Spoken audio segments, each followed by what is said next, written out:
Tuan-tuan dan puan-puan, apabila kita sebutkan para nabi, para siddiqin, para syuhada dan juga as-salihin, apa yang perlu kita lakukan ialah setelah kita mengetahui bahawa mereka ini adalah orang-orang yang golongan yang Allah berikan kepada mereka nikmat, kita minta kepada Allah agar Allah beri kita petunjuk kepada jalan yang lurus, iaitu jalan yang Allah telah berikan kepada orang-orang yang telah Allah berikan kepada mereka nikmat. Kemudian Allah kata inilah 4 golongan dia yang Allah dah berikan nikmat. Maka apa yang perlu kita lakukan? Yang perlu kita lakukan ialah, saya telah berikan 4 perkara yang perlu kita lakukan. Yang pertama, kita kenal pasti. Yang kedua, pilih. Yang ketiga, pelajari. Yang keempat, ikuti.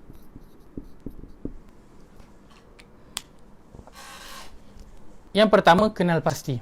Kita bercerita tentang 4 golongan ini untuk kita nak masuk menjadi orang-orang yang Allah berikan nikmat itu.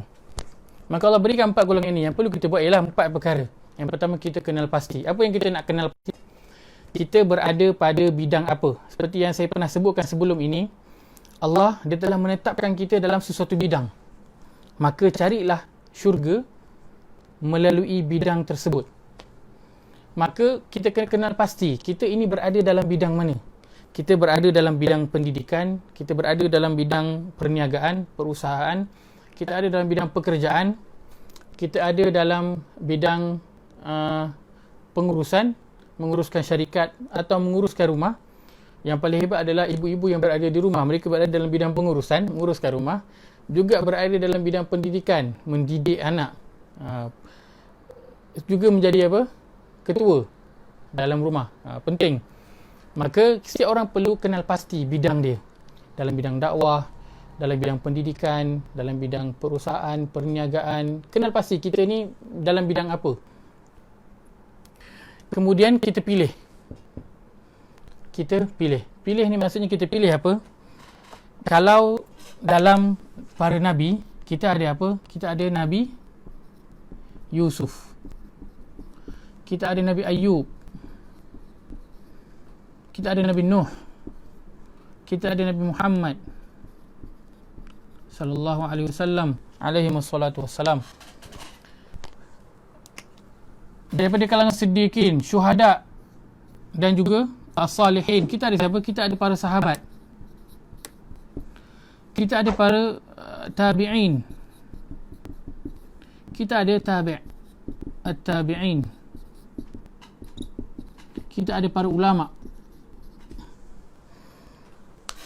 dan orang-orang yang Imam Syafi'i dan seangkatan dengannya, ramai. Maka kita pilih. Kalau kita berada dalam bidang kita menguruskan syarikat, negeri kan, daerah ke negara ke, kita boleh ambil daripada kisah Nabi Yusuf yang menguruskan birokrasi, yang menguruskan bahagian negara. Jika kita berada di dalam bidang dakwah, contohnya, dakwah bukanlah kita nak dakwah orang lain. Kita nak dakwah ahli keluarga kita. Kita nak mendidik ahli keluarga kita.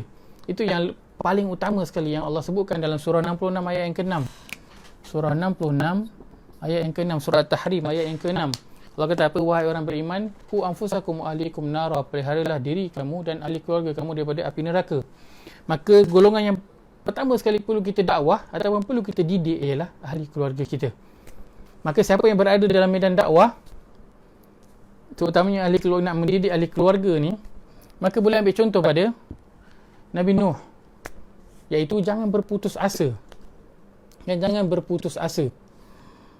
Nabi Nuh berdakwah apa? 1000 tahun kecuali 50. Maksudnya 950 tahun dia berdakwah. Maka kita pilih. Kita berada dalam bidang yang mana? Kemudian kita pelajari pasal mereka ini. Pelajari tentang Nabi Yusuf, Nabi Ayub, Nuh, Muhammad, Nabi Yunus, para sahabat, tabi'in dan para ulama. Kemudian kita ikut mereka yang telah kita pilih ini. Mereka ini adalah mentor, ibarat mentor kita. Antara yang silap kita di dalam beragama ialah kita nak menjadi orang yang bertakwa, contohnya, tetapi kita tak mengikut jalan orang yang bertakwa. Kita tak tak menelusuri jalan takwa itu. Jadi bagaimana kita nak sampai kepada takwa? Senang cerita, kalau kita dah teringat dalam kepala nak mulakan perniagaan, benda pertama apa? Adakah kita terus beli barang, kita terus berniaga? Tak. Kita akan kaji. Dan yang paling perkara pertama sekali yang akan kita buat ialah kita cari mentor dalam bidang tersebut. Kita minta nasihat, kita minta pendapat. Kan? Kita pergi kursus, seminar, kita buat persediaan apa yang perlu dulu. Kemudian baru kita ikut. Bukan main terjah. Begitu juga dalam kita beragama, lebih lagi. Nak menjadi orang yang bertakwa, ikut jalan orang yang bertakwa. Kita nak jadi orang yang Allah berikan nikmat ke atas kita, maka kita ikutlah jalan orang-orang yang telah Allah berikan nikmat ke atas mereka. Maka sebab itu kita perlu ada mentor. Kita perlu kenal mereka. Kita perlu tahu sejarah mereka, pelajari tentang mereka. Contohnya kalau orang yang senang cerita, ramai sekarang orang yang nak berniaga kan. Yang paling mudah kan, kita kenal pasti kita bidang perniagaan, perusahaan. Kita pilihlah seorang contoh dari sahabat yang paling glamour yang selalu kita ambil contoh ialah Abdurrahman bin Auf. Abdurrahman bin Auf. Kan selalu kita ambil contoh. Kemudian pelajari tentang Abdurrahman bin Auf, bagaimana dia bermula daripada bawah. Dia bukan pergi buat loan banyak, lepas tu mula berniaga. Tak, dia mula daripada bawah dengan apa yang ada. Kita jangan pelajari dari segi strategi berniaga, kita pelajari dari segi karakter dia kesemuanya. Kita lihat pada suatu hari, Madinah penuh dengan orang, ramai orang. Maka Aisyah jadi pelik, kenapa ramai orang ni? Rupa-rupanya itu adalah rombongan dagangan menghantar barang dagangan Abdurrahman bin Auf yang dikatakan banyak mana 700 ekor unta yang bawa barang dagangan Abdurrahman bin Auf nak hantar ke Madinah.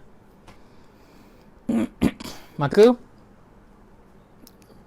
tersebar berita bahawa Abdurrahman bin Auf barang dagangan dia banyak dan Nabi SAW kata nanti dia akan merangkak nak masuk syurga. Bukan merangkak tu maksud dia akan betul-betul merangkak, maksud dia akan lambat. Kerana apa? Banyak nak diedit belakang tu. Maka ketika mana Abdurrahman bin Auf dengar Nabi cakap macam tu, lambat masuk syurga, apa yang Abdurrahman bin Auf buat?